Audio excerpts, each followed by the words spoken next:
Look at the nations and watch and be utterly amazed, for God is going to do something in your days that you would not believe even if you were told.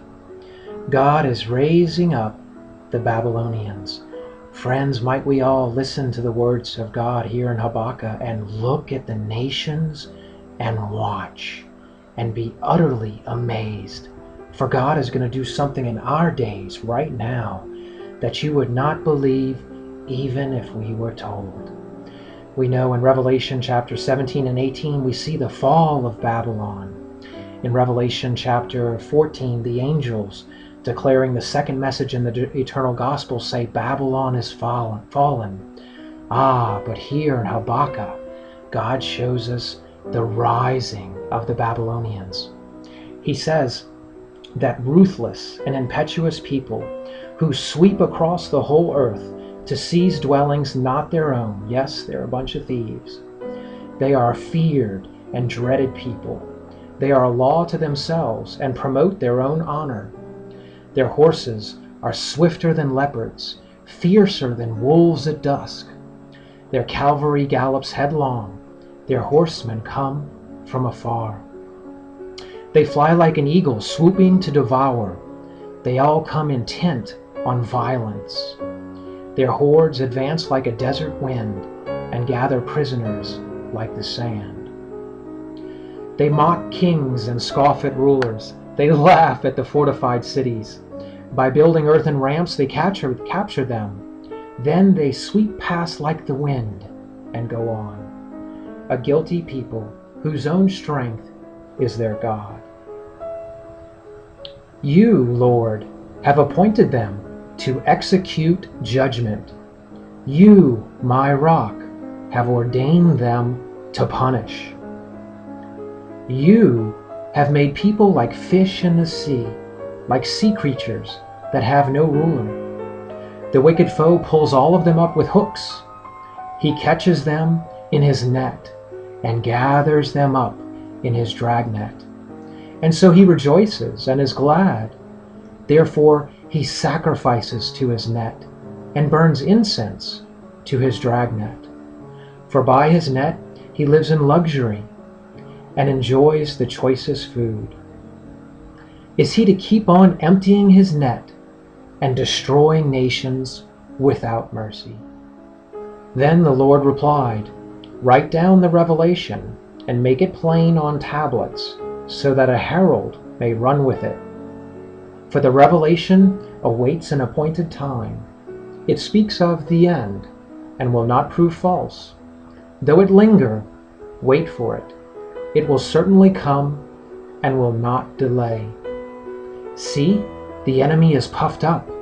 His desires are not upright, but the righteous person will live by his faithfulness. Indeed, wine betrays him. He is arrogant and never at rest, because he is as greedy as the grave, and like death is never satisfied. He gathers to himself all the nations and takes captive all the peoples. Yes, in Revelation we clearly see the end of Babylon. But in Habakkuk, God shows us the rise of the Babylonians. As Babylon rises, God's invitation at Revelation 18:4 will become clearer and clearer. Come out of her, my people, so that you will not share in her sins, so that you will not receive any of her plagues.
issue of the Holocaust, I think, is really ironic because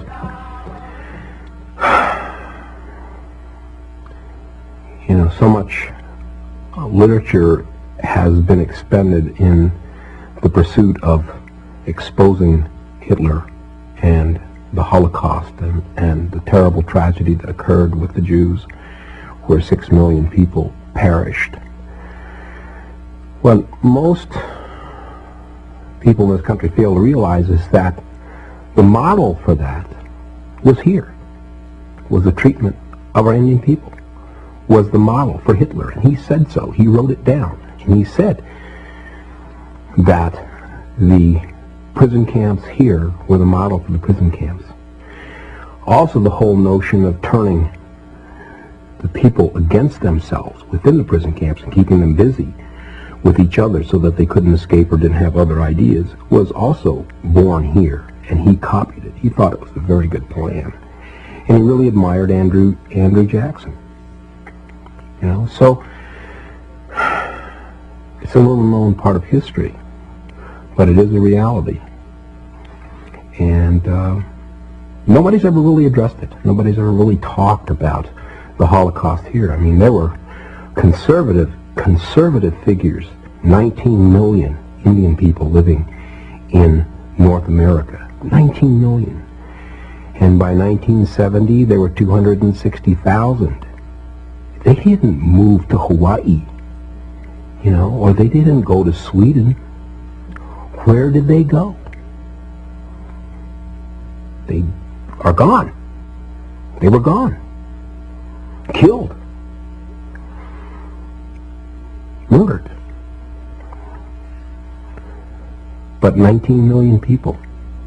Well, that's not a Holocaust.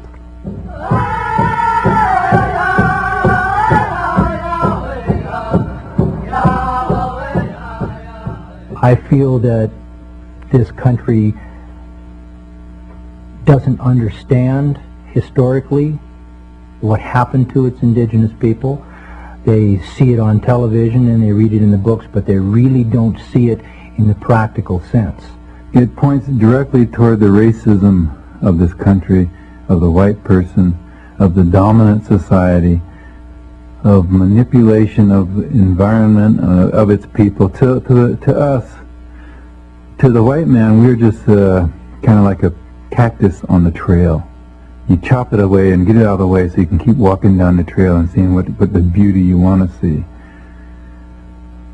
I think that one of my goals is to have our people look at themselves and stop dancing for white people and saying we're so pretty.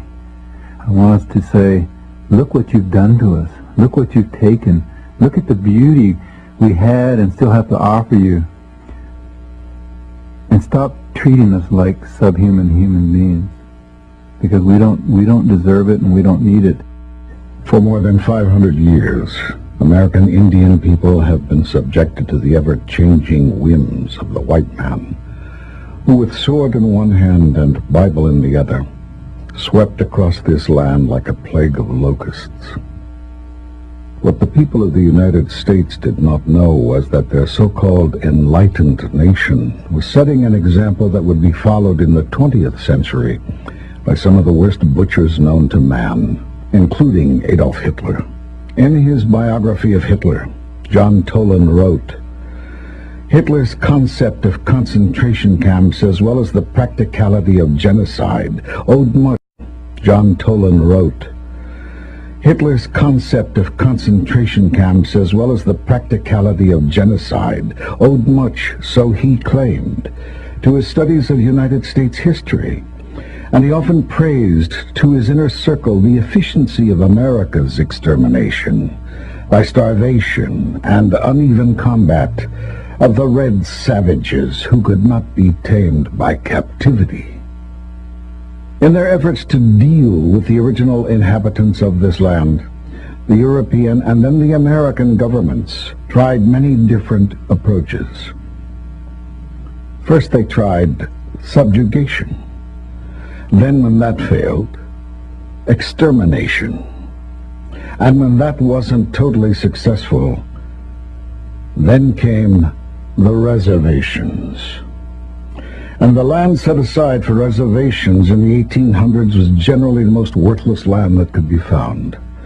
Indians were relocated to these lands for as long as the grass grows and the rivers flow, unless, like in the Black Hills of South Dakota, valuable mineral resources are discovered on that land, and then the Indians are uprooted and relocated again.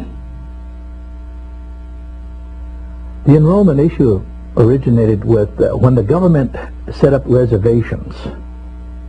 They signed up the Indians who were assigned to that particular reservation. They took a roll, as it were, at that time. Everybody was given a number so that they could identify the people who were reservation-bound Indians, because reservations and the inception were no more than glorified concentration camps. Indians were forbidden to leave them. And so you were given your tribal identity right then and there by the United States government. It's another labeling system. There probably was an importance for it at the time, to find out numbers of indigenous people. And now it's almost being used against us. And for a lot of the Native American, Indian, whatever you want to call them, don't have a number to rely on, and for assistance, for even being considered a part of us, of the rest of us. They're put out, or put aside, pushed away, and saying, you don't qualify, even though they may have a higher blood quantum than myself. And so I don't see it where it's being used in a way to be beneficial to us. It's just a way of being controlled again. When you take prisoners, you write down their names and give them a number. That way you can keep track of them. And it's a very simple process. It's done in every war. It's done in every time one group of people conquers another group of people.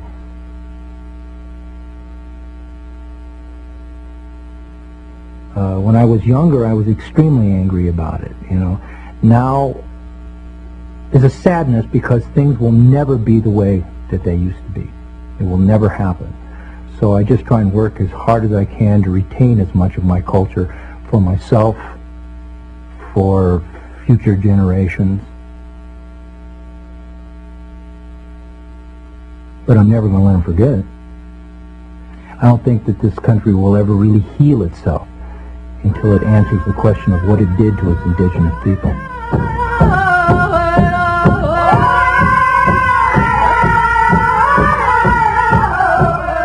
But confining Indians to reservations wasn't enough for many hawkish political and military leaders. Nothing short of total annihilation of the American Indian was acceptable in their eyes.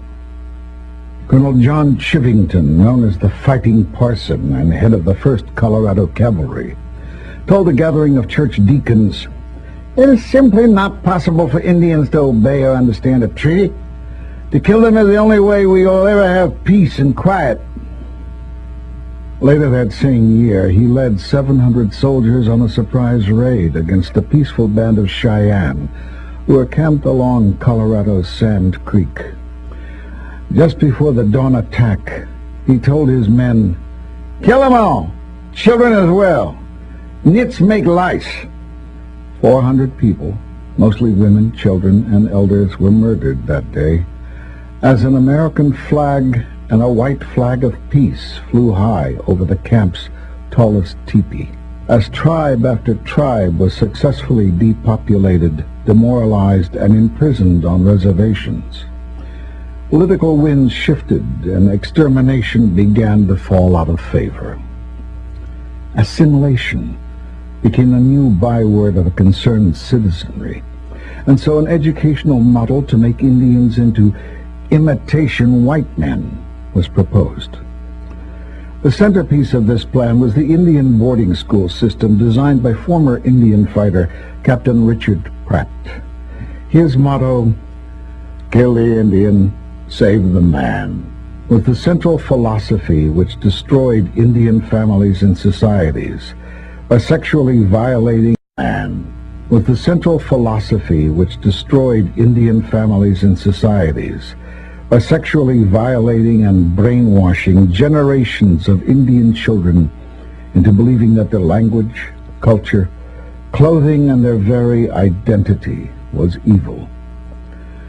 In actuality, the effect of the boarding schools was far more devastating and far-reaching than its creators ever conceived. It is now recognized that the boarding school experience has affected multiple generations of Indian people with such symptoms as alcoholism, drug abuse, incest, sexual abuse, and other major dysfunctions. Almost every Indian person alive today, no matter how successful, carries the residual psychological scars of yesterday and must grapple with the question, when it's all over, will I be Indian or white?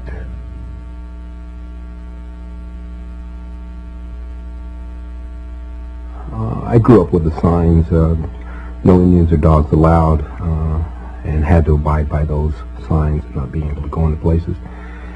And so from the very time I was very small, I think that I learned that you had to be strong in order to be an Indian. How do I define an Indian? That's a political question that's very difficult to deal with. Traditionally, the Apache people didn't have a definition of who was Indian. I'm the only person that doesn't claim to be American Indian, because American Indian is only 500 years old, but I was here before Columbus, so that doesn't make me American Indian. So I'm a non-Indian. No, I'm a non-American. Today, America, nobody knows what America is, and nobody knows what Indian means. So the only Indian that was defined by Congress is primitive or North American Indian. But then what is primitive? Anything that grows by itself is primitive, but when you put a fence around it, it's not primitive anymore. So then what is Indian? Now the third Congress changes tune to what is Indian to who is Indian, so only half will be regarded as Indian. So American Indian cannot be defined as a nation. So American Indian, as long as we're labeled American Indian will be written never, never, and never be recognized as a nation. So I think there's another way to look at that whole issue of what is Indian and what, the word or what we call ourselves is en Dios, meaning in God, that the people that he encountered were godlike, were very pure, and that en Dios became Indio, which became Indian. We have lost so much blood, and so many of us have died over the name Indian, that he says we've earned it, and we've earned that name with our blood. I find the word Native American offensive to me. It's like, here's a nation of people that enslaved my people, stole my culture, tried to beat it out of me, and now they're going to include me. And I don't mean to sound unpatriotic, I'm a veteran, but they're saying now you can call yourself a Native American. I'm not, I'm an Aboriginal indigenous person. I know I'm not white. I tried to be white, and I couldn't do it, and they didn't want me. Because I'm not white. I'm culturally Apache. I relate to my tribe closer than any other human beings on this world. I know who I am, and I know my blood. I don't have to read in a book that somebody wrote at some fort somewhere long and back in history to tell me who I am. And I don't have to have a number to tell me that I am an Indian. Well, to me, I don't care if I'm 164th or 300 and whatever, or what, 1,000 something. There's a lot of our little kids that are, there could be 4 different tribes. And, well, now which one of these means more to you? There's one of them there that means a lot more to you than the others, I feel. Being Indian is not being part. If you're Indian, you're Indian. You're not just, a part white or a part Hispanic or anything else. You're Indian because that's how you feel. When you grow up and you have an Apache mother or a Comanche or whatever, if she's 15 tribes, but she sings the lullaby to you of whatever tribe she feels, she knows, then you're going to feel the dominance of that in your life. She knows, then you're going to feel the dominance of that in your life. It's kind of like that's going to be your choice. As Indian people, we have the responsibility to care for our own, to care for our young, take them in no matter what blood they have. If they're ours, they're ours. That's a simple answer. You can't say, you aren't enough of me, so find your own way. That's not what it's all about. We brought them into this world. So what happens when this young guy comes up to the drum and he looks black and he says, my father is such and such and my mother is such and such and I'm Indian? What do you say? And I want to learn the song. What do you say to him? And he said, you better make a place on the drum for him and have him sit because he's one of us. My mother was only half Apache, but that's always, I've never felt like I was anything but Apache. It was always because my father was always singing and always teaching us about Apache, so I felt like we were Apaches and that's all we were. And I think my mother felt that way too because she never said anything about being white. It was always Apache. Everything she did. She made dresses and she beaded and made purses and all kinds of things, and she made those and they were Apache. And that's what she wanted to teach us, to dance Apache, to sing Apache. And that's what I'd like to give to my children, to help them to realize that they're Apache. And one of the things we went to was something in Oklahoma, and there were all these people in their minks, and their tuxedos and their formals and everything. And my daughter asked me, she said, Mama, how do you feel? You're wearing an Apache dress, and all these other people are all dressed up. I said, I feel like I'm the most beautiful person here. I said, because I'm Apache. And that's the way I feel.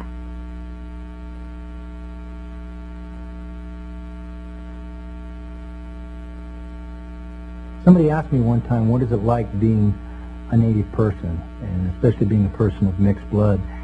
It's a constant explanation of my culture. I'm totally amazed at how much the non-Indian population knows about my existence. As far as tribal identity is concerned, this is for many years, back in the times when this hatred and hostility about American Indians in our own country was so prevalent that many people who left the reservations, Native people who left the reservations, hid their tribal identity so that they could be accepted by the dominant society. Because Indians were being relocated to the cities by the thousands to empty the reservations so that the termination policy could be effected, we suddenly had an explosion of urban Indians. The urban Indians oftentimes did not, once they had children, they would not enroll them with their own tribe. They didn't take the time or the effort, or, as one Indian said, what's it worth to be an Indian? In the 1950s, the federal government instituted yet another new Indian policy known as termination. The purpose of this policy? to eliminate tribal governments and tribal lands, along with any vestige of tribal identity, so that the Red Nation would become part of America's great melting pot. A major part of this program launched another relocation campaign which offered training, jobs, and a part of the American dream to any Indian who would leave the reservation and move to the city. What most Indians who signed up for the relocation program found instead was isolation, alienation, and further disintegration of their culture and identity. And so this policy became one more chapter of the American Holocaust. But relocation is not a dead policy of the distant past. It is an active policy of the present day. By order of the U.S. government, more than 12,000 Navajo people have been forced in the last 25 years to move from their traditional homelands on Big Mountain in Arizona, to be resettled one more time on land nobody wants, contaminated desert bottomlands of the Rio Puerco, downstream from the largest radiation spill in American history. The reason for relocation this time? The discovery of one of the largest coal deposits ever found in North America. The most recent law which strengthened and accelerated this forced removal was introduced by Senator John McCain and signed into law in 1998. Because as Indians, we're not pulling together. We're so fragmented, and still that's the white way, to break us up, make us weak. And we are strong, but we're so far apart from one another, make us weak. And we are strong, but we're so far apart from one another and can't come together on the issues. Would just as soon go their way and say, oh, you take care of it. We exclude, cut out, don't let in. Where is that tradition? What's that tradition from? It's from Europe. So we're being good white people when we do that, when we're being exclusive, but we're not being what our ancestors were. This world loses 6 million Jewish people, and the world feels sorry. The world loses 50 million indigenous people in this continent, and the world doesn't care. It's ongoing. And I say that with a great deal of sadness because a lot of the times the Holocaust is perpetuated by our own. And it's not necessarily the outsiders. I mean, we've learned our lessons well. We've learned how to be divisive. We've learned how to take the tools of colonization and use them on ourselves. And we've done that very well, thank you. And the Holocaust goes on today. People are dying all over the world. There are Geronimos all over the world fighting for their people. And dying sad.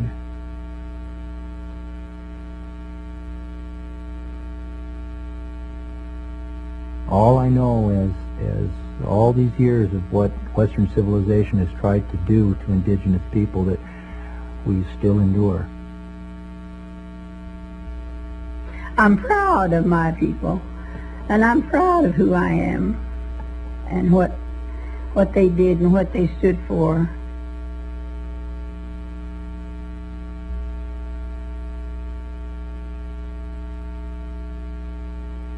You survived. No, we've always survived, and we're still surviving.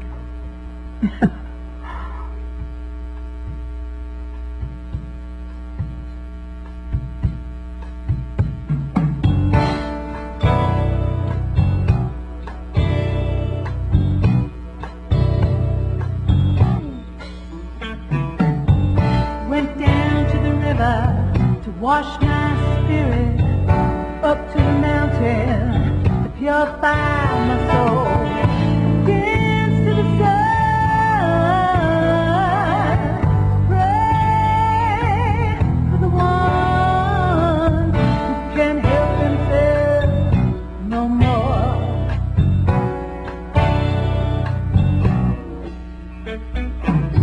I'm guided by my vision.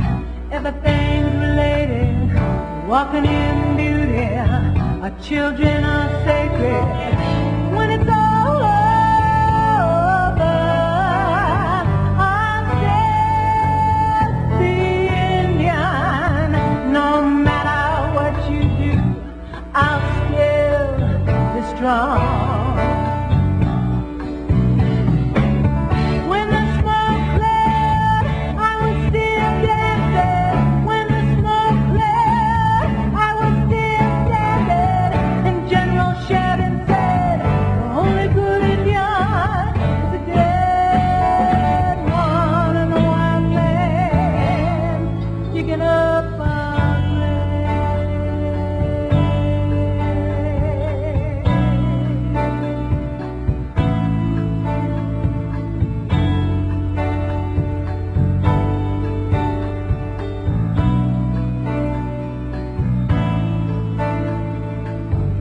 Put us on a reservation, took all in the way.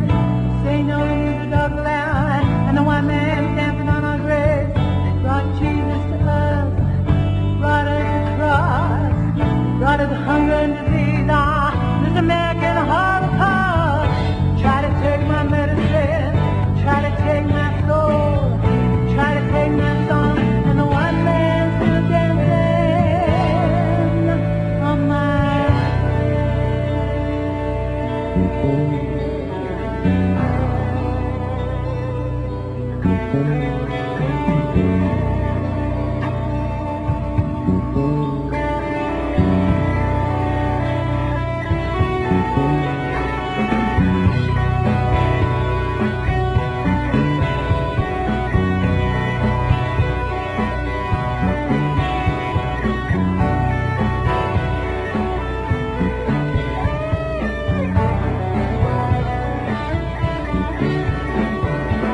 When the smoke cleared, I was still dancing. When the smoke cleared, I was still standing. And America said, the only good Indian. As a queen, her subjects loved her. She fortified her cities and secured people from their enemies and the wild animals. She further asserted her power by conquering other kingdoms. She laid roads through some of the roughest terrains and linked the cities that her husband had founded. She diverted even the mighty river Euphrates to flood the dry lands for irrigation. She was also very knowledgeable. She knew architecture, astrology, medicine, magic, and alchemy. And yet, God hated her, and still does. But why? It was a few centuries after the great flood of Noah. Noah's great-grandson, King Nimrod, turned the hearts of the people against God. One day, he came across a beautiful warrior named Semiramis and was impressed by her skills. He married her. Soon after that, he was murdered, and Semiramis became the queen. Later, she became pregnant and told her subjects that her husband Nimrod has now become the sun god, and he impregnated her through his race. She also claimed that the baby in her womb was the reincarnation of Nimrod himself. With Nimrod elevated to the status of God and Semiramis carrying his reincarnation, she proclaimed herself the Mother of God and created a false religion around that myth. Semiramis is the one who was building the Tower of Babel, which was a temple structure which displeased God. He scattered the people by confusing their languages. That didn't stop the people from worshipping Semiramis. The worship continued in their new lands too. Only they called Semiramis with different names due to the confusion of languages. Before Abraham left the city of Ur, she was there. When he arrived in Canaan, she was there. When the children of Israel went to Egypt, she was being worshipped there. When they reached the promised land, once again she led astray the children of Israel. She was there in Babylon during their captivity, and Apostle Paul faced her in Ephesus. Rome knew her by the name Venus. She was the mother goddess of the pagan world. In the 4th century, the Roman Empire and Russia became Christian. From then on, her influence had been greatly reduced. However, in the 12th century, there was a group of powerful men that moved out of Babylon, came to Europe, and established a monetary system there. When America was founded, they came there too, to establish their banks. As time went on, they launched into other businesses, such as newspapers, publishing houses, theaters, silent movies, radio stations, music industry, cinema, and television. Through all this media, they channeled and molded the minds of the people into what they are today. Because of their subtle propaganda, Semiramis is alive and well, not only in USA, but all over the world once again. But the Bible predicts that this mystery, Babylon the Great, the mother of harlots and the abominations of the earth, will be utterly destroyed before the soon coming return of Jesus Christ. Jeremiah 51. Thus saith the Lord, Behold, I will raise up against Babylon, and against them that dwell in the midst of them that rise up against me, a destroying wind, and will send unto Babylon fanners that shall fan her, and shall empty her land.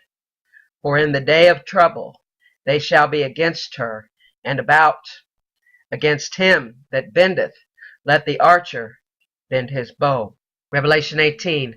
And after these things I saw another angel come down from heaven, having great power, and the earth was lightened with his glory. And he cried mightily with a strong voice, saying, Babylon the great is fallen, and is become the habitation of devils, and the hold of every foul spirit, and a cage of every unclean and hateful bird. For all nations have drunk of the wine of the wrath of her fornication, and the kings of the earth have committed fornication with her, and the merchants of the earth are waxed rich through the abundance of her delicacies. And I heard another voice from heaven saying, Come out of her, my people, that ye be not partakers of her sins, and that ye receive not after her plagues. For her sins have reached unto heaven, and God hath remembered her iniquities. Reward her even as she rewarded you, and double unto her, double according to her works, in the cup which she hath filled to her double. How much she hath glorified herself, and lived deliciously, so much torment and sorrow give her. For she saith in her heart, I sit a queen, and am no widow, and shall see no sorrow. Therefore shall her plagues come in one day, death and mourning and famine, and she shall be utterly burned with fire, for strong is the Lord God who judgeth her. Verse 17, For in 1 hour so great riches is come to naught. And every shipmaster, and all the company in ships and sailors, and as many as trade by sea, stood afar off, and cried when they saw the smoke of her burning, saying, What city is like unto this great city? And they cast dust onto their heads, and cried, weeping and wailing, saying, Alas, alas, that great city, wherein were made rich all that had ships in the sea by reason of her costliness. For in 1 hour she is made desolate.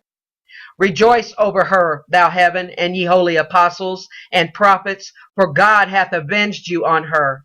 And a mighty angel took up a stone like a great millstone, and cast it into the sea, saying, Thus with violence shall that great city Babylon be thrown down, and shall be found no more at all. And the voice of harpers and of musicians and of pipers and trumpeters shall be heard no more at all in thee, and no craftsman of whatsoever craft he be shall be found any more in thee, and the sound of a millstone shall be heard no more at all in thee, and the light of a candle shall shine no more at all in thee, and the voice of the bridegroom and of the bride shall be heard no more at all in thee. For thy merchants were the great men of the earth, for by thy sorceries were all nations deceived.